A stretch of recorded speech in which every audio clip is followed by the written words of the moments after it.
Welcome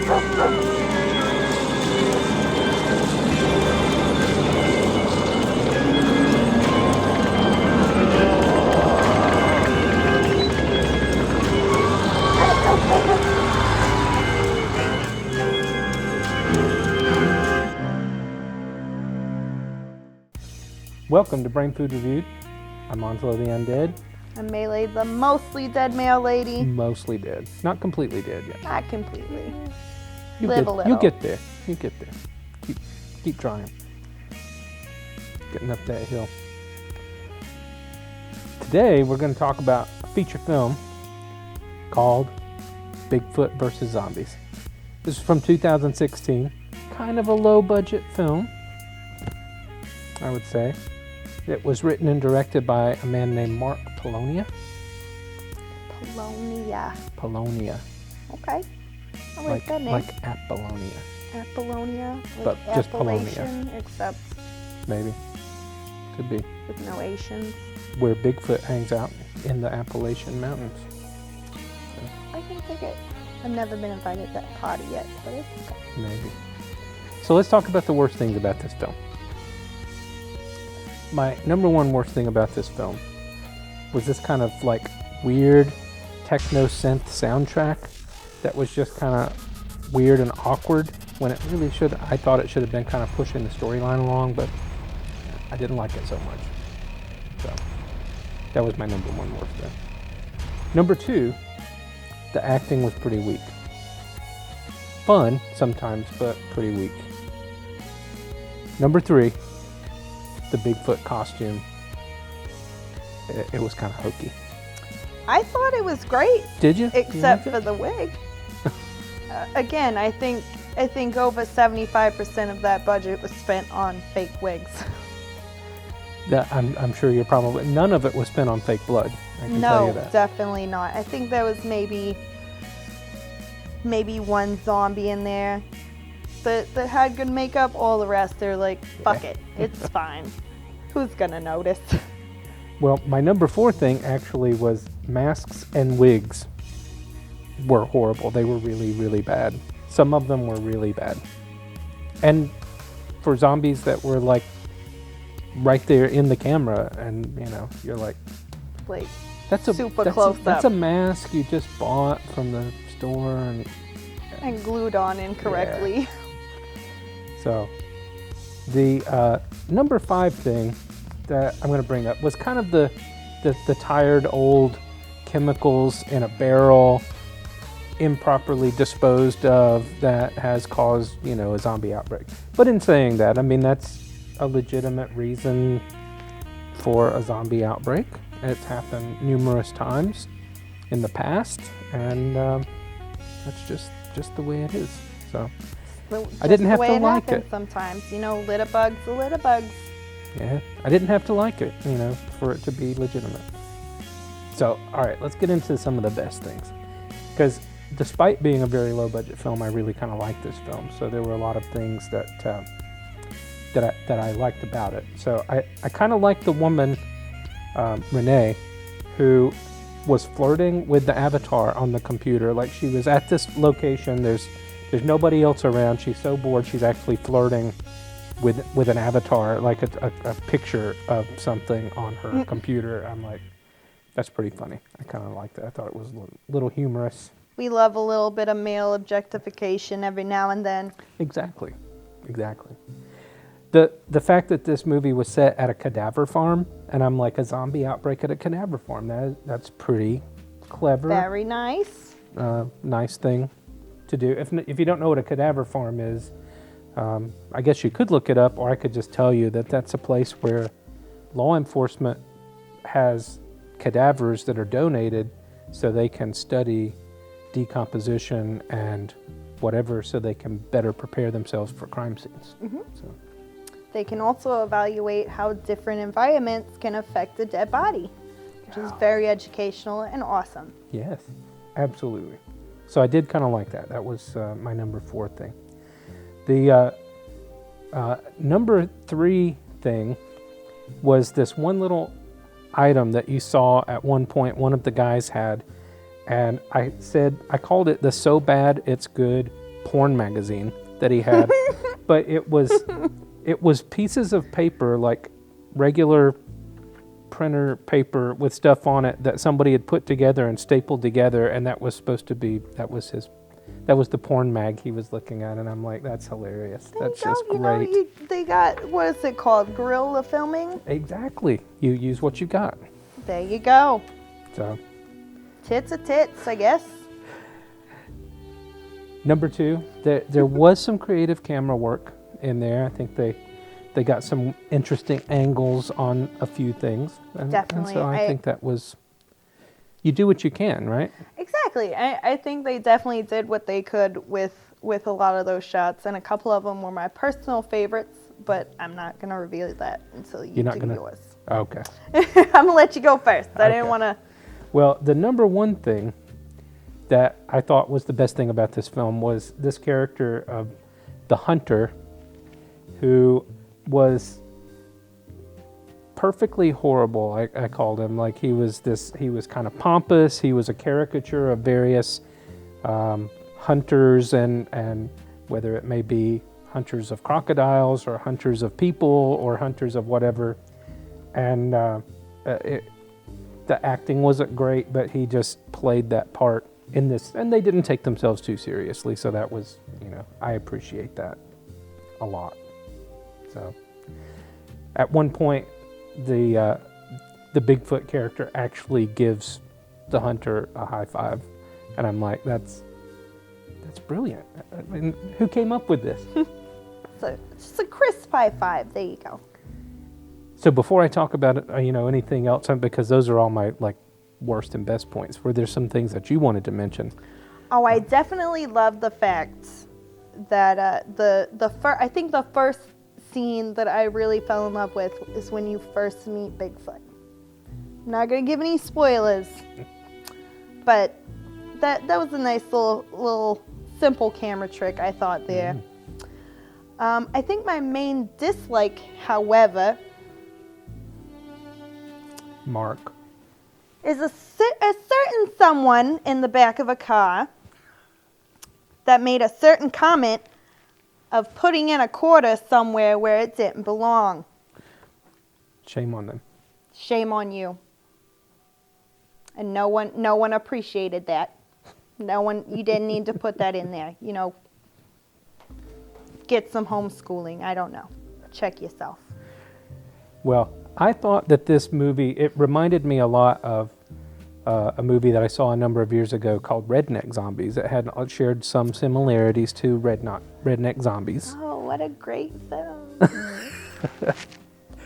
But I actually kind of liked this movie a little bit better. I don't know if they had as high a budget as Redneck Zombies actually, but I think I liked this a little bit better than that. There's a few variations on the theme. So to me, there was something about this film. Now, I don't know if it was the red cloth that you see in several shots that are supposed to be the guts of a guy that a zombie is eating, and you can obviously tell it's a red cloth, or if it's the fact that Bigfoot begins to understand English in just a matter of a couple of hours at this cadaver farm, or if it's the fact that Bigfoot is actually the shortest person in this entire film, which you can obviously see in several shots when Bigfoot's surrounded by people and zombies. For whatever reason, I love this film. However I feel about it, I know that people that I recommend it to may not have the same appreciation that I have. I won't give it the lowest rating that I have, but I'll say if you have nothing better to do, maybe see it. Not that long of period of time of your life, and yeah. I don't know how you feel about it. You can give it the lowest rating if you want, or you can give it a higher rating. I probably wouldn't give it the lowest rating. I'd probably give it second to lowest, if you don't have anything better to do. Drop 47 minutes on I won't call it Bigfoot. Educational television. Drop 47 minutes on Bigfoot. There you go. There you go. Bam. If you're a believer of that type of thing. In zombies or Bigfoot? Bigfoot. Big feet. I mean, big feet. Maybe there's more than one. They could be. Spawn of Bigfoot versus zombies. Maybe. get on it. All right. Well, I guess we better talk to our fans. We got fans. Fans, right? it's fan time. Fan time. I'm not sure. I'm sorry. Well, if I could turn back time. If I could turn back time to not be a zombie. I'm kidding. I love okay? myself. All right. All right. So, we got hello, Onslow. Uh-oh. Alrighty. Hello, Onslow. Hi. I hope this letter finds you well. This question is from Melee. Oh, that's me. Look at Hello. How's it going? As a mail lady, do you find it hard to find people to date? Question mark. Also, how was your transition? Question mark. Have you lost any body parts? Well, viewer, it's interesting that you would ask. But no, I actually haven't lost any body parts. I was going to make a really dirty joke about that. But we're family friendly here. We're not. So you're a fully functional zombie. I'm a fully functional zombie. We found out last episode that I could still cry. So that plumbing still works. I don't see why any of the other wouldn't. I think you're probably right. I think I'm pretty fine. You know, I think maybe things are a little stale, but you know, Maybe. fluid's a fluid. I guess. But as far as the dating goes, you know, I find it very hard to find finances to go out on dates and stuff because I'm just so busy feeding the vermin.